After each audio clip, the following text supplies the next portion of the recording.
Hello, everyone, and welcome to the Deep Blue Renegade podcast. My name is Molly, also known as the Deep Blue Renegade, and I'd like to welcome you guys to episode 28.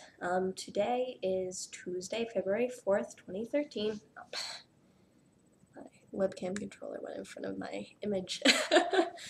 And since I have a tendency of going out of the frame, this means that I need to see myself.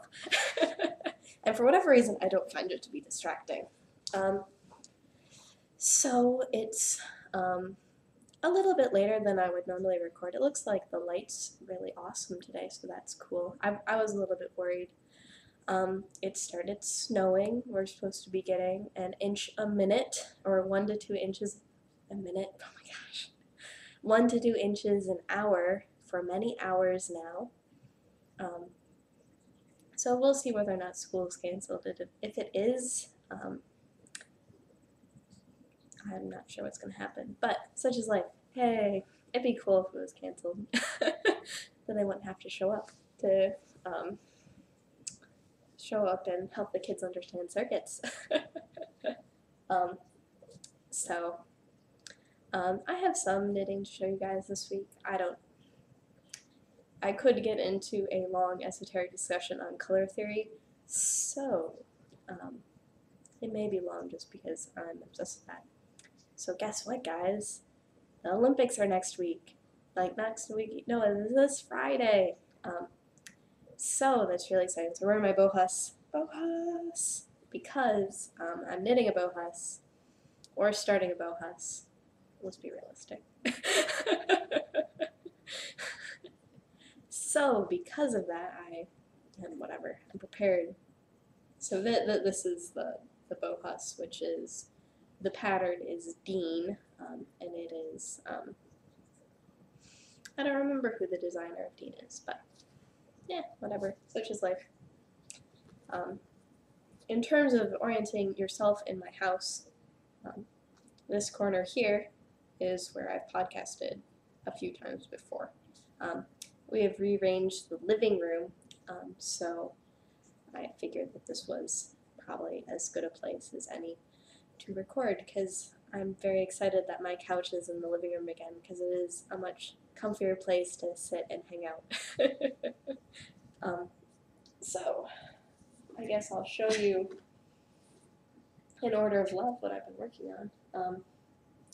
So what I have here is the Hallelujah.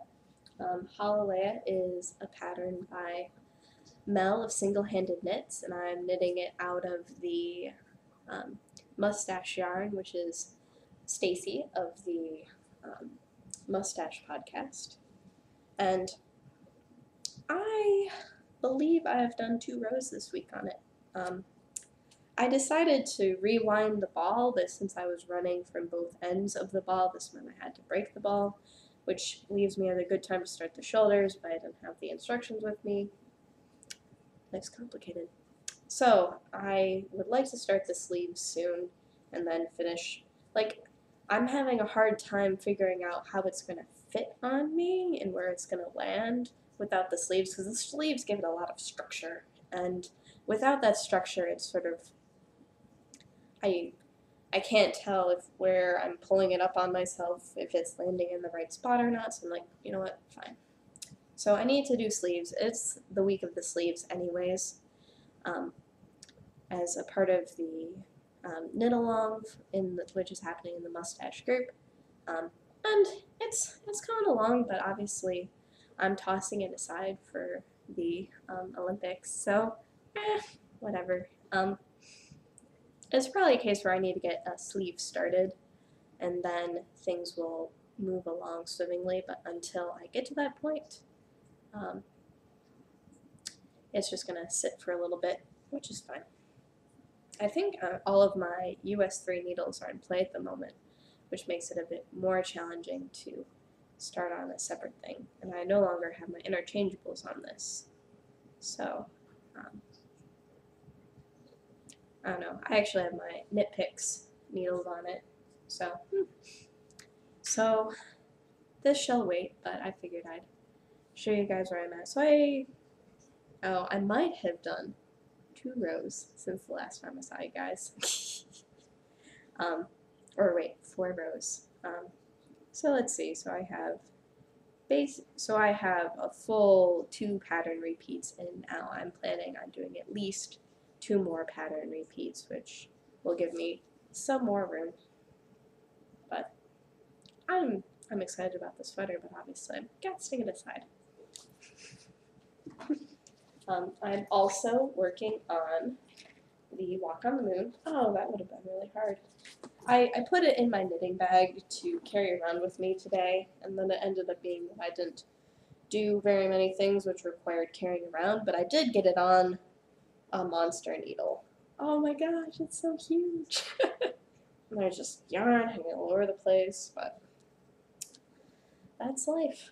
So, I don't even remember where I was last week, but this has gotten some more love. You can definitely see more of the blue now, and obviously this is my 75, I think, and my 16 together, and it's a beast. This is a big shawl. So looks like I'm gonna have to purl back, or knit back on the purl side, so I'll have a nice little garter ridge. I did the little pain in the butt almost noops on this. And I'm really liking the red against the blue. I think it ends up being pretty fetching. And this has been my main obsession, or it had been my obsession until I realized that the Olympic Games start soon. So it's coming together. And what I did was I put it on the new needle, but I haven't knit with it yet with the new needle, and I'm not sure if I'll end up taking out the cable connector and just having the one, whatever, the 75 centimeter guy. But yeah, no, it's definitely coming together. But obviously not there yet in terms of wearing it. There's still quite a bit that needs to go. And blocking does absolutely amazing things for this pattern. So that was the story there. I'm still knitting through the swatches. This is my last swatch. It looks like it's 1, 2, 3. So this is the winter swatch. This was the swatch that I ended up going with for my Simplicity sweater. And I decided to just get those out of the way, just because I really didn't have a good idea about how much yarn or how many rows I was knitting with it. And it tends to be, I think, a little bit less than 2 per everyone, so yeah, no, so I'm on the 5th row right now, or whatever. I finished up the 5th row and I'm on the 3rd swatch, so it really wasn't that much yarn in the grand scheme of things, and hopefully it'll be smooth sailing from here. I'm just knitting off the swatch. I didn't bother to dekink the yarn or anything like that. I don't really care. It's gonna get blocked within an inch of its life, so it doesn't matter. But this is Walk on the Moon by Arlene's World of Lace in the Pistazi, the ORH negative, and the Chim Chim Chimney colorway. Not lying flat. Annoying. And yeah, no, I'm enjoying it so far. I could have an esoteric discussion about why you would want to knit this in terms of going from the darkest value to the lightest value, but I just really wanted that blue to really show, and I think that it's gonna be a winner. I'm really excited with how it's turning out. It would have helped if I had put the pattern in my knitting bag when I decided to stick it in my bag instead of just leaving it awkwardly without a pattern. It's silly. So, the thing that has gotten the most love the past few days, so what was it? I realized that I needed to really get cracking on this Bohus swatch. When I knit this Bohus, it took many, many swatches to figure out what the appropriate combination of colors were, because I went way off the reservation and chose completely different colors than what they called for. And I'm not there yet, but I decided not to record until after I'd finished this swatch. And this is what we're talking about here. So this, let's see, so this would be going from the neck down, and this is pretty big. I don't know. This appears to be a much bigger yoke than in this particular sweater. I'm not entirely sure why, but such is life. But this is what we're talking about here. So this is the swatch, and I have 15 balls of yarn connected to this because I'm running low on yarn. So I don't want to spend a lot, or I don't want to use a lot of yarn for the swatch. So when I'm finished with this, I'll take a photo of it, and if I ever find my camera cord, then I can put that photo on Ravelry and I can show you guys sort of what I'm talking about here. But this is where I am at right now. So I've bound off, it's no longer on the needles, and this is sort of the color combination that I have right now. And I think I want to shift around a couple more things, but I'm not sure if I need to swatch to do that. Or if I do swatch, I'll end up skipping, or I might end up knitting the whole swatch again. But the first time it turned out that there were some big things wrong with it, so I decided to rip out and start over again pretty early on. And what is it? So I end up having, so this is mostly wool mesa. I have 2 yarns which are not. It turned out that I needed a light blue and I didn't really have any light blue wool mesa. And I needed more shades of green than I really owned, so I ended up incorporating this. This green right here is from Cascade. It's one of their, their heritage hand paints on fingering weight yarn. And the blue is actually my Malabrigo lace, held doubled, which I'm not sure how well the poor Malabrigo lace is going to take to being frogged again. It definitely wasn't meant to be done that way. And so there are a couple of things that I would like to change on this. So the first round, so this green color here at the very top is supposed to represent the main color. And at this point, I have it as this sort of olivey medium green, but I think I want to change it to this teal color here. And that is mostly because, what would you say? Because I need shades of green that are close to each other to be near each other, and it turns out that the main color blocks would look pretty good with that. And then I have, I'm trying to think of the best way to describe what's going on here. So you need basically 3 sets of colors. You need shades of red, you need shades of green, and in this case I've incorporated shades of blue. They were supposed to be shades of green, but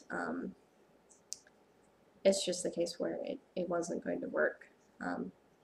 I just don't have that many different shades of green. What surprised me though was how close my shades of blue ended up turning out. So on one hand, you do want the change to be subtle. On the other hand, there are places where the change is entirely too subtle. So what I ended up doing on the top was doing a trial where I replaced one of the blues with some of this light blue. And I think that ends up contrasting appropriately and gives it the right subtle thing that you're going for. And as long as you have reds, greens, or these reds and greens, it already has the contrast built into it to look nice. And I suppose the question is whether or not, so it'd be the case where there are some places where, so where this, this blue and white contrast up here, there's supposed to be some contrast between the blues and this yellow block, and you really can't tell at all, and I don't think that was what it was meant to be. So, so I've just been playing It might turn out that I end up using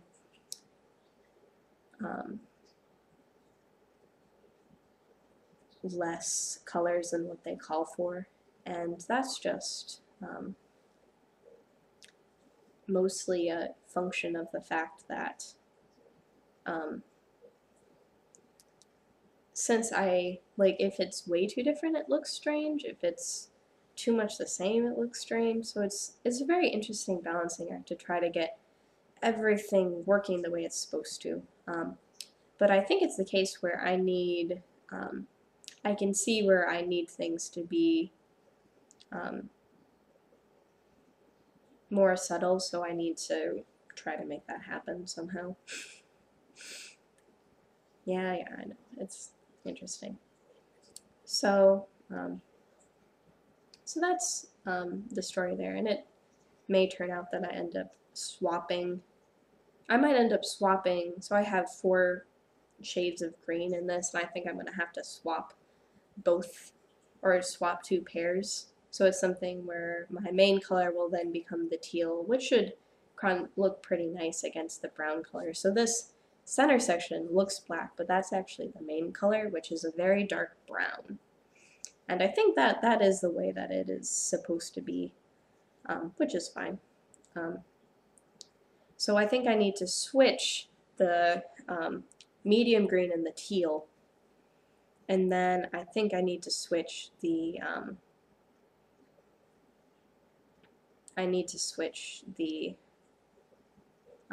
my 2 variegated green colors, and I think that'll end up looking about right. It's just the case where what would you say? Where they're at right now isn't quite right. So I need to make it work. So I suppose I'm going to have to knit this swatch one more time after I take a photo of it, and then I can hopefully at that point I can then cast on and start my second Bohus sweater. But it'd definitely be the case where there are some other patterns which are maybe a bit more forgiving, but I don't necessarily have the yarn with me in order to make them work. So things like the blue shimmer tends to be a pretty popular pattern. Apparently I forgot the book, which ends up making it a little bit hard to explain. But there are many different patterns, and you can really change the look of a lot by using like a modern palette or something like that. So this ends up incorporating quite a bit of yellow, and it looks nice against the blue.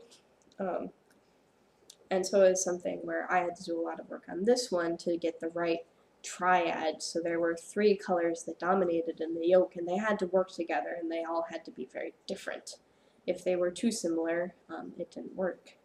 So in this case, I think I'm almost there. Very nearly there. But there are, like, I think two more tweaks, and I think I'll be good to go in terms of getting the right mixture of value and contrast and harmony.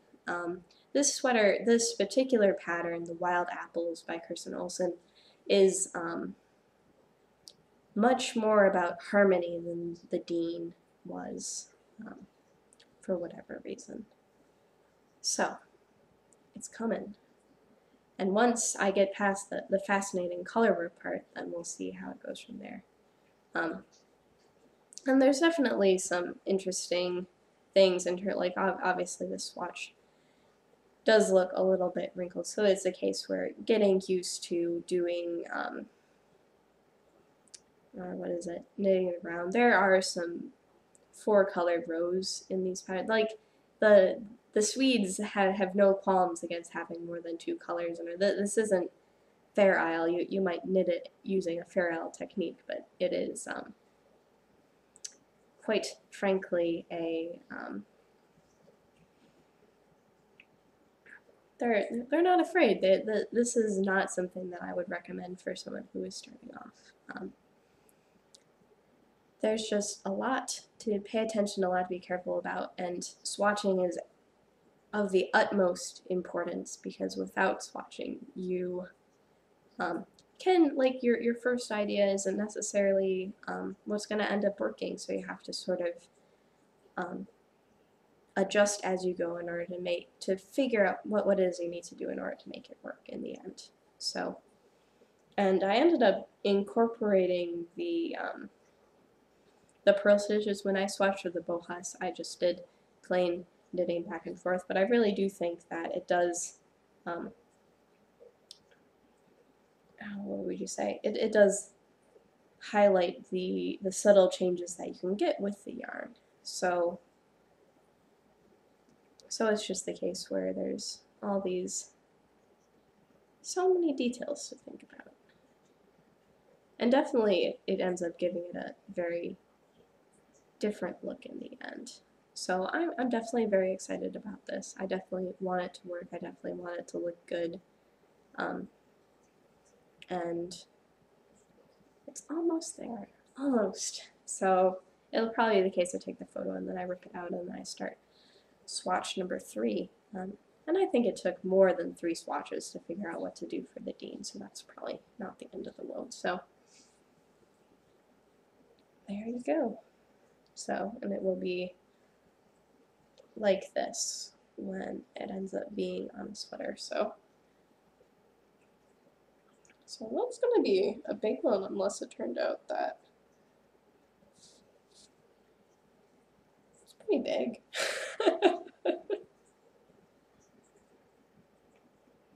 I don't think that I ended up knitting the yoke on ones when I did the Dean the first time, when I did the Dean Bohus. I'll have to check and see the difference in the number of rows, and if it turns out it is a big difference, then maybe I might end up switching to a smaller thing. I suppose I do have some space so that the yoke would go farther down in here. We'll see. So that has been my knitting for the past few days.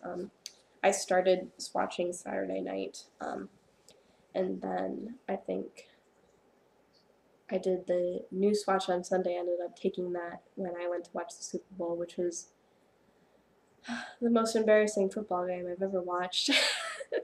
That was embarrassing. That was bad.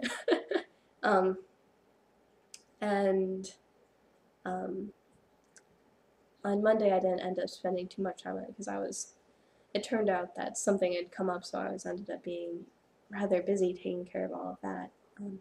And today I was pretty busy too, which is why I'm recording later. So, like after I got back home, it was the case I'm like, oh, quick, finish it. So it was 1.5 podcasts in order to finish it. So I don't know. So it was about an hour more work. So there's several hours of knitting in the swatch itself, which is what it is. And because I'm changing what the main color is again, I'll have to start from the very beginning again. But it needs to be done. So once it should be. Unfortunately, you have to do it all in order to see how it all comes together, so I will have to do it again. I just don't want to, but I really want to work, so that tension there is interesting and fun. And that's all that I have going on knitting-wise, which I suppose is a lot. In terms of spinning, I did get some time to spin, which was exciting, but not... Well, as is my way, it ended up not being a super duper ton of spinning, but very different colors to show you. So what we have here is the Fat Cat Knits in the variegated BFL and Let's Go Crazy colorway.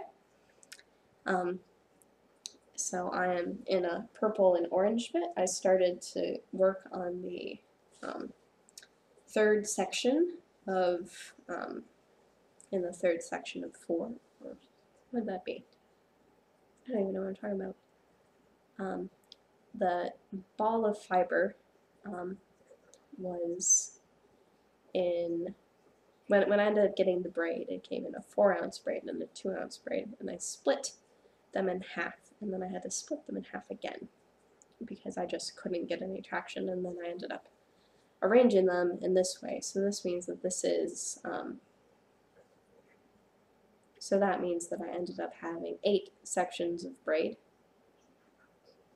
I must have only split it in half. So I split it in half twice.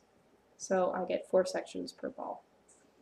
So I'm in the second section, which should be, I believe, a longer one. As the case where it's not like I have any commitments to spinning every day or something like that, but it would be nice to be able to do that. So I don't know, it's the case where I just need to sit down and spin a color, and then that will help it keep on going to completion. Because with the spindle spinning, like, it really is pretty quick and stopping. It really is quick to start and quick to stop. So I don't know why I'm not spinning more. I definitely want the finished yarn. And that reminds me.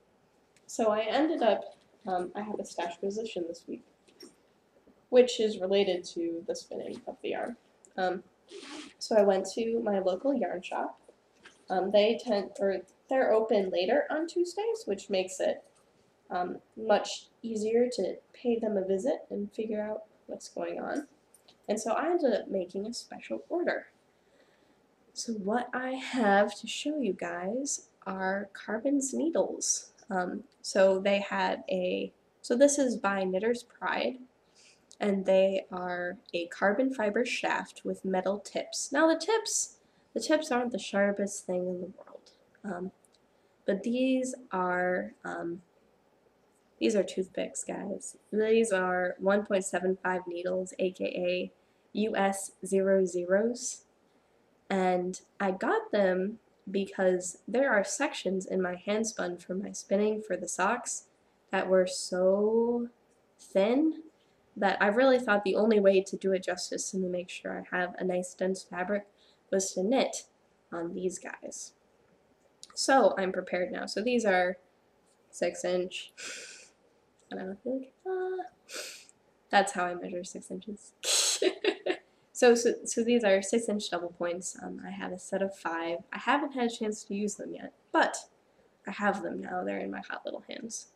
So once I finish spinning the other skein, then I will have a better idea what's going on, and I should have 2 lovely socks. I don't know, maybe I could even get 2 pairs out of 6 ounces, since I was spinning much closer to a fingering weight than what I had assumed I could spin.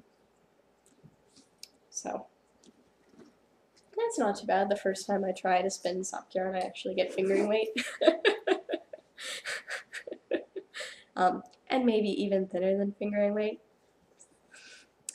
So that's the story there. Who knows, I might end up setting aside spinning as well for the Olympics, because apparently, well, my plan is so crazy that I feel as if I need to devote much craziness in order to make it work, and if it becomes clear that it's not going to work, then I'll lay off and do what I want to do.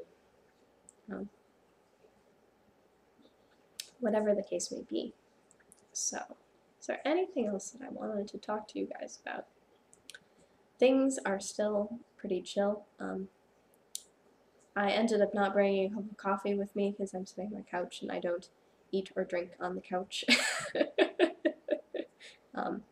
Behind me is the blanket that my knitting crew made for me for my wedding.